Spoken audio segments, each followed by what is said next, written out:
Asumiendo que el satisfacerle, porque ese es parte del juego, si le satisface a la ISAPRE, léase desde el punto de vista de la gran prensa y de las propias ISAPRES, como si el sistema permite su sobrevivencia, porque se asume, esa es la parte interesante, el juego perverso de grandes asesores comunicacionales, que en el fondo dicen, bueno, es que si no le satisface a la ISAPRE, las ISAPRES quiebran, si quiebran quedan 2, 3 millones de personas sin cobertura de salud, colapsa el sistema público, todos perdemos. El Claro. encuadre es súper bueno.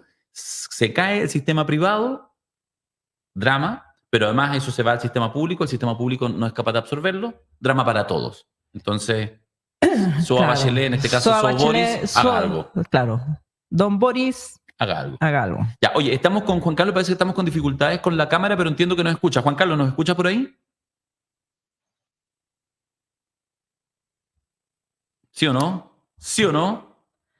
Si no, yo saco el tejido, así tenemos harto que hablar de la ISAPRE. Aló, Juan Carlos. Ahí escuché un ruido. Juan Carlos. Juan Carlos ahí. Usemos la cuija. Si estás aquí, manifiéstate. Se nos cayó. Ya, se nos cayó. Ya. Parece que lo tenemos pendiente de todas maneras, lo volveremos a invitar. Lo volveremos a contactar. Hagamos entonces hagamos un poco un cierre, porque a mí me parece súper relevante que la ciudadanía, por lo menos la perspectiva un poco la que estamos conversando, la que quisiera entregar, que con producto del fallo del Tribunal Constitucional, ¿cierto? Recordemos que esta ley corta que mutualizaba la deuda, vamos a pagar 1/3 de lo que debemos, eso es. Sí. Mutualizar es que yo vengo acá, le digo a Diego, le digo a Pablo, a Valesca. No, a los hombres sobre todo, porque el tema es que a las mujeres nos cobraban en exceso. Muchos hombres con su 7% tenían planes más baratos que el 7% que de descuento legal. Y entonces el delta entre el plan y lo que te descontaba tu empleador, los hombres lo recibían como devolución de excedentes. Ahí es donde quieren echar mano, ahí querían, digamos, ya no se puede, pero lo que decían, bueno, a usted le cobramos de menos. Entonces, como le cobramos de menos, pase esa plata para acá y así nos ayuda a pagarle a las chiquillas. Juan Carlos, ¿está por ahí?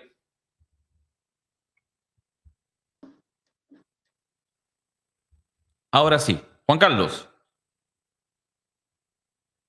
Hola, ¿cómo está Darío? Hola, bien. Estuvimos a punto de perder la esperanza, Juan Carlos. No, acá aparecí. Muchas gracias. Disculpen un problema ahí de conexión, pero espero que ahora me puedan escuchar bien. No te preocupes. No sé cuánto alcanzaste a escuchar de nuestro análisis poco experto que estábamos haciendo, pero queremos conocer el tuyo respecto del estado en que está la llamada ley corta. Después del fallo del TC que rechazó la mutualización de la pérdida o de los cobros excesivos, y se están discutiendo las otras indicaciones que hay a la ley, pero ¿qué perspectiva de aprobación de esta ley tiene este proyecto y de alguna manera solventar la llamada crisis de las ISAPRES? A ver, lo primero, decir que esta ley corta se va a convertir en la ley súper corta, porque le están sacando todo. Entonces, veo que efectivamente, por un lado, el Tribunal Constitucional rechazó la mutualización, pero ojo, no es que rechazó la mutualización, sino que rechazó el que esto pudiera ser presentado como una indicación por el Congreso. Es decir, por ser algo de seguridad social, tiene que ser, en el fondo, una indicación que corresponde al presidente. Eso es lo primero, es decir, en estricto rigor, si el gobierno quisiera, cosa que se ve poco probable, podría reintroducir la mutualización, pero eso evidentemente no tiene, digamos, apoyo en sus propios parlamentarios, así que eso probablemente no suceda. Entonces, ¿en qué se ha centrado el debate ahora? Básicamente en mecanismos de pago, es decir, probablemente dar más plazo a las ISAPRES, definir el monto con mayor precisión de las devoluciones. Desgraciadamente, y eso es lo que ha escapado del debate, nada apunta a que va a haber una reforma de fondo. Es decir, acá nos vamos a encontrar sí o sí con una reforma o una ley que va a ser un pequeño parche a un barco que de verdad se está hundiendo y donde las pocas cosas de incertidumbre que quedan son algunas ideas que yo creo que son bastante malas, por así decirlo. Una que ha dado vuelta por ahí es la capitalización de la ISAPRE, que es esta idea de convertir a los pacientes en accionistas de la ISAPRE, que yo siempre digo que esto es como darle a los pacientes acciones del Titanic, es decir, tenemos un barco que de verdad se está hundiendo, que es inviable financieramente, y le decimos a los pacientes, mira, además te voy a hacer accionista de este barco que se está hundiendo. Entonces creo que esas son soluciones que se están discutiendo ahora en la Cámara de Diputados, pero que yo creo que no apuntan tampoco a ninguno de los problemas de fondo del sistema, que son, por ejemplo, la discriminación de los afiliados, por preexistencias, la ausencia de un sistema de atención primaria en las ISAPRES que permita establecer un uso racional de los recursos médicos, o tampoco apunta a resolver temas como el excesivo gasto administrativo de las ISAPRES que van contra los afiliados. Recordemos que las ISAPRES gastan un 10% aproximadamente de su presupuesto en gasto administrativo, comparado, por ejemplo, con un 5% que gastan las mutuales, que son también seguros privados, o también seguros privados en Alemania, que gastan alrededor de esa cifra. Entonces, desgraciadamente lo que estamos viendo en esta crisis es que poco a poco va decantando en una solución cada día más simple, más pequeña, más parche, por así decirlo, y nada de fondo. Y lo que sí está sucediendo de fondo es una reforma a la mala, como ya lo hemos contado en tercera dosis, que es esta migración masiva de afiliados de FONASA y SAPRE que no para, y que ya digamos, mucha gente dice, mira, yo escucho a algunos comentaristas decir, ¿qué pasa si se cae las ISAPRES? Se va a ir mucha gente a FONASA. Eso está pasando ahora, no es algo del futuro, sino que es algo que lo estamos viendo ahora, donde alrededor de 350.000 personas por año han migrado de las ISAPRES a FONASA en una fuga de afiliados sin precedentes en el sector asegurador privado. Ya, ese es una realidad, y de hecho va a ser, eso hace también que el poder, digamos, de alguna manera de chantaje de la ISAPRE hacia el sistema político disminuya, porque cada vez va a quedar con menos afiliados para decir, va a ser una crisis que quebremos. Pero tal como tú señalas, sin una reforma integral al sistema de salud puede significar la generación de otros problemas. ¿Por qué no hay un proyecto de ley que haga lo que tú señalas? Que parece de todo sentido, incluso desde un sentido incluso comercial, o si quiero ganar más plata, tiene todo sentido que yo haga que los afiliados tengan un médico de cabecera, y que ese médico de cabecera determine si necesito ir a un especialista, en vez de, como sucede hoy con los afiliados de ISAPRE, que me duele la cabeza, voy a un neurólogo, pero resulta que me dolía la cabeza por un problema al corazón, digamos, y paso por varios especialistas antes de llegar al que corresponde, o a lo mejor no se llega nunca. Tampoco es un sistema que demuestre necesariamente más eficiencia en los tratamientos de la enfermedad. Parece que es más eficiente en hotelería y en algunos casos en rapidez, pero cada vez más personas están prefiriendo una hotelería mala a este sistema que es bien irracional, y que además, en la experiencia de los afiliados, no solamente los planes son más caros, tampoco son gratuitos. O sea, el afiliado siempre igual tiene que pagar copago, igual le rechazan las licencias, en fin. ¿Por qué no existe, o cuál es la traba política para que exista un proyecto de ley que le ponga racionalidad a este sistema? Creo que aquí ha habido una crisis que no la creó este gobierno. Esta crisis existe hace 20 años. Ha habido al menos 3 comisiones de reforma al sistema de salud que todas han propuesto cambios estructurales al sistema de salud. Muchos de estos cambios, que pudieron incluso haber permitido que las ISAPRES fueran viables en largo plazo, fueron rechazadas por la misma ISAPRES. Recordemos que uno de los proyectos que se presentó durante el gobierno de Sebastián Piñera fue rechazado por su propio sector, y es un proyecto que efectivamente pudiera haber hecho viables a la ISAPRES actualmente. Creo también que en un momento el sistema, en el fondo, no se percibieron los problemas a futuro, es decir, se actuó con mucha miopía. Y como muchas ISAPRES estaban integradas por sus prestadores, cuando se gastaba más, es decir, se solicitaban más exámenes, más consultas de especialistas, eran más ingresos a través de sus prestadores. Entonces, el gasto excesivo no se veía como un problema, sino como mayor utilidad. ¿Y cómo se resolvía este problema del mayor gasto? Simplemente aumentando el costo de los planes. Pero ahora nos enfrentamos a una situación en donde la Corte dijo, mira, sabes que hay que regular los precios de estos planes, va a haber una tabla, los precios no pueden subir indefinidamente, tiene que haber cierto, digamos, ajuste más o menos estandarizado de esto. Y eso obviamente los ha puesto en una situación en donde ya no pueden contar con que pueden subir los planes hasta el cielo. Pero por otro lado no han cambiado sus mecanismos de pago, es decir, no tienen sistemas de atención primaria, no tienen mecanismos de pago por solución de problemas, como tienen la mayoría de los seguros privados en los países desarrollados, sino que por el contrario todo es pago por prestaciones, es decir, se solicita una resonancia, se paga una resonancia, se solicita un escáner, se paga un escáner. En los países desarrollados se paga por resolver un problema, es decir, de tal forma que se le transfiere al prestador cierto riesgo. Entonces, por ejemplo, el prestador se negocia, por ejemplo, un precio por resolver, no sé, una apendicitis. Y se dice, mira, por esta apendicitis yo te voy a pagar un escáner, una consulta con un médico cirujano, X medicamentos, un control médico. Si el prestador realiza más exámenes que eso, no se los van a pagar. En el fondo corren como por cuenta del prestador. Y con eso lo que se busca es transferir cierto riesgo al prestador y desincentivar la toma de exámenes innecesarias. Las ISAPRES nunca implementaron esos mecanismos y eso hoy en día le está pasando la cuenta. O sea, lo que estamos viendo en las ISAPRES es una crisis yo siempre le he dicho, una crisis del fee for service. Es una crisis de esta idea de pagar por cualquier cosa sin tener una lógica sanitaria. Y eso es lo que les está pasando la cuenta. Esto no es simplemente una crisis del fallo de la Corte Suprema, no es simplemente una crisis generada por, no sé, que el gobierno quiere terminar con las ISAPRES. Es una crisis de un sistema que estructuralmente no tiene una lógica sanitaria, se ha vuelto extremadamente caro y no puede funcionar en la lógica que ahora está pidiendo la ciudadanía, que es decir, mira, ¿sabes qué? Yo quiero que esto funcione con una lógica de seguridad social, que el plan no sube indefinidamente, que no me discriminen. Bueno, si se quiere eso, no se puede tener eso y al mismo tiempo evaluaciones infinitas por subespecialistas. Claro, hay que cambiar el modelo y nadie está poniendo eso sobre la mesa. Y ojo, y quiero decir otra cosa que no lo conversaron antes, pero a la ISAPRES se les viene otro problema, que acaban de surgir dos ISAPRES, o están tramitándose, ISAPRES nuevas.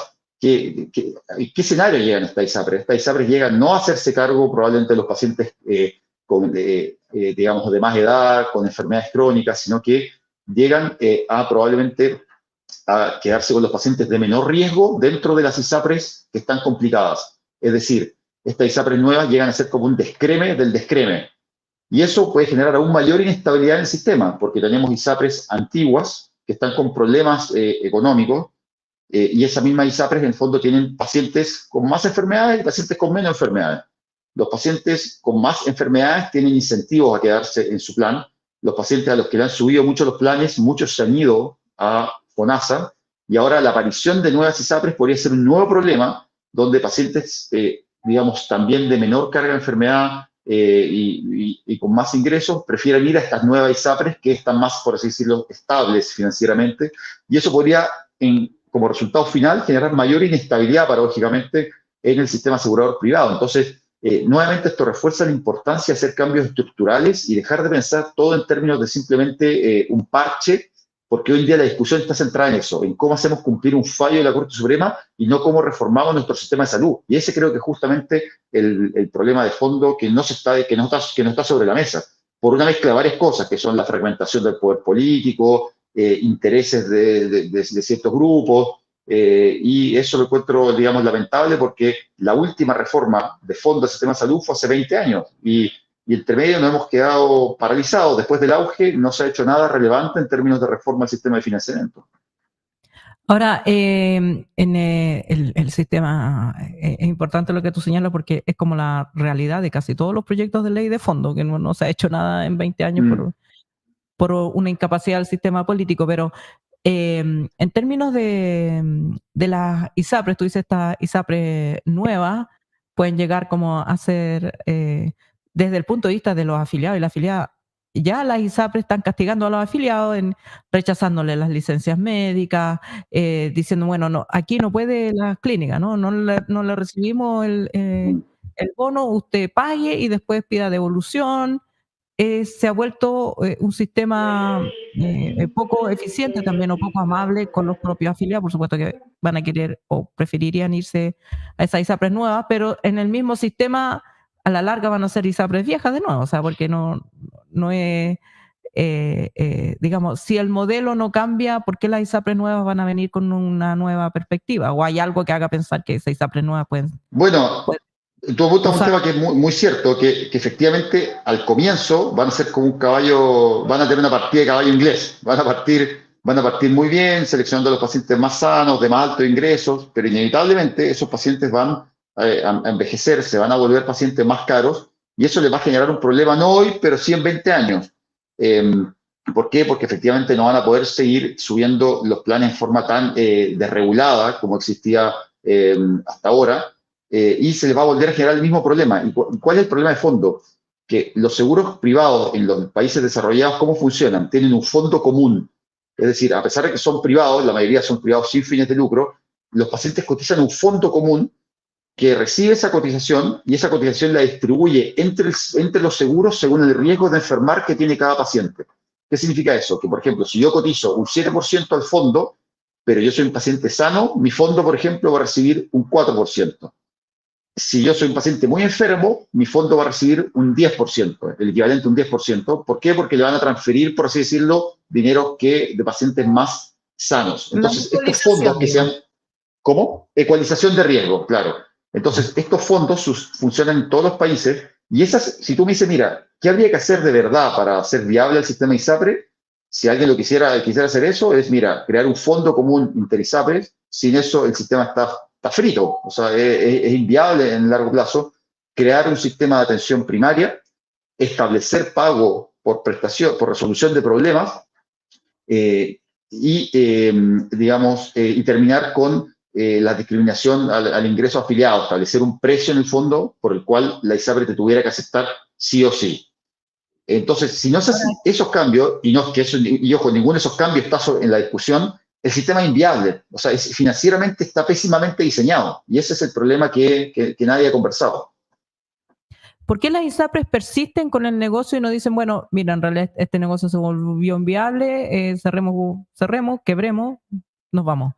¿Por qué persisten? ¿Cuál es el modelo? ¿Es recibir plata fresca a sabiendas de que al final está la muralla con la cual va a chocar el tren? Hagamos plata ahora mientras se pueda y después chao. ¿O por qué no son las propias ISAPRES, digamos, las interesadas en establecer un sistema viable? ¿Cuál es la lógica comercial de la persistencia en este modelo fracasado?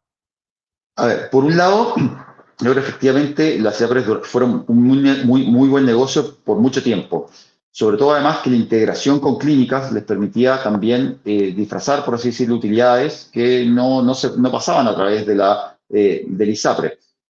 Ahora, efectivamente, el negocio se ha complicado de gran manera y yo creo que algunas efectivamente están en situación de quiebra. Y de hecho, por ejemplo, Bupa, que es un holding internacional, en sus balances a nivel internacional ya ha considerado como pérdida la potencial pérdida del negocio en Chile. O sea, eso ya lo tienen, como así decirlo, como pasado a sus pasivos, es decir, algo que le han dicho en el fondo, a sus accionistas, le han dicho, mira, ojo, esto acá parece que existe la posibilidad, tenemos que hacer reservas, que se llama. ¿Por qué? Porque efectivamente podemos salir a pérdida con esto.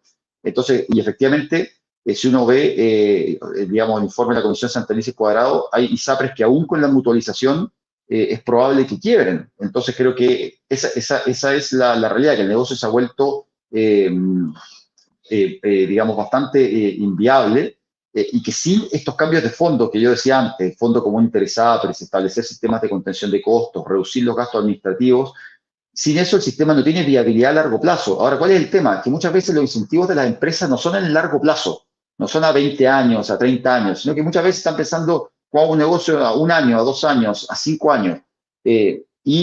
También creo que acá se da digamos, un cuento de Pedrito y el Lobo. O sea, que en el fondo acá se decía hace mucho tiempo, mira, el sistema está mal, pero no lo arreglemos ahora, no hagamos cambios. Pero oye, pero el sistema, otra comisión, mira, el sistema está mal, hay que hacer otro cambio. Y salió la tercera comisión, mira, sí, en verdad hay que hacer cambios. Y ahora nos encontramos, sí, bueno, sabéis que tienen razón. En verdad tenemos que hacer estos cambios, pero ya pasó demasiado tiempo y estamos digamos, con el agua hasta el cuello. Entonces creo que justamente se está tratando de hacer, o se está buscando hacer reformas a un sistema que en situación de emergencia, imagínate lo que estamos hablando, que ahora el plazo de la Corte Suprema vence el 12 de mayo. O sea, de repente se quiere hacer una reforma o algún arreglo del sistema, algo que no se ha hecho en 20 años, la Cámara de Diputados lo quiere aprobar en 3 semanas. Entonces uno dice, es ridículo esto, o sea, uno dice, no tiene ninguna viabilidad que se pueda aprobar y eso me da pena, o sea, hay que decirlo, que es inviable pensar que la ley... ¿Cómo? Que se haya perdido la oportunidad es una pena. Es una pena, o sea, es una pena porque al final, incluso después de toda esta discusión, vamos a terminar con nada, vamos a terminar con una ley súper corta que en el mejor de los escenarios, lo que podría aportar, y que creo que de hecho se ha discutido poco, es el crear un sistema de seguros complementarios que funcionen con FONASA. O sea, hoy ya existen seguros, pero están poco regulados. De hecho, es un mercado que ha crecido mucho desde que comenzó la crisis de la ISAPRES. Y ofrecen mucho más que la ISAPRE, entonces mucha gente se ha pasado a FONASA con el combo seguro. Que Sí. lo podemos dejar, esa conversación, yo sé que tú has estudiado el tema, lo podemos dejar para una siguiente conversación porque me interesa que abordemos este tema, pero ahora se nos acaba el tiempo y te quiero hacer la última pregunta. ¿Van a devolver la plata a la ISAPRE a partir del ¿cuánto de mayo? ¿15 de mayo? ¿Se va a devolver esa plata? Mira, yo creo que hay mucha incertidumbre. Hay algunas que creo que, según la reforma que se apruebe, pueden pasar a quiebras. Creo que eso es real. O sea, y algunas yo creo que sí lo van a devolver, pero en cuotas, en 10 años plazo. O sea, creo que acá, o sea, el que está esperando que le vaya a ir un cheque así como por, no sé, $1.000.000 a fin de mayo, eso no, yo creo un escenario que no se va a dar en ninguna circunstancia. Sáquelo de la bandeja de entrada. ¿Cómo? Sáquelo de la bandeja de entrada, esa esperanza. Sí, esa esperanza yo no la tendría. Así que creo que, de hecho, las propuestas han sido plazos a 10 años, o sea, son muchas cuotas, pago en prestaciones, es decir, no necesariamente en efectivo, o sea, se podría pagar en atenciones médicas. Entonces creo que en ningún caso va a ser esa la situación. Ahora, es complejo porque efectivamente, por un lado, se tienen que hacer los pagos, pero por otro lado no se gana nada si se hacen los pagos y la paciente se queda sin seguro. Entonces es una situación que efectivamente hemos llegado a un límite medio tragicómico, y es triste porque tuvimos tiempo para hacer reformas, pero por resistencia de lado y lado no se han hecho. Muchas gracias, Juan Carlos. Seguiremos conversando en otra ocasión porque el tema es importante y tiene muchas aristas. Gracias por la invitación y acuérdense si pueden de seguirme en Lista de Espera, el podcast de la salud, donde conversamos cada 2 semanas con José Miguel Bernucci, analizamos la crisis del sistema de salud. Así Estupendo. que ahí pueden, los que les interese profundizar. Así es, efectivamente hacemos recuerdo nuevamente. Muchas gracias, le agradecemos a Juan Carlos Said por esta conversación. Costó, como que la ISAPRE quisieron meter la cola en la conexión. Se están gastando la plata en hackers. Ya, vamos a una pausa. Chao, hasta luego.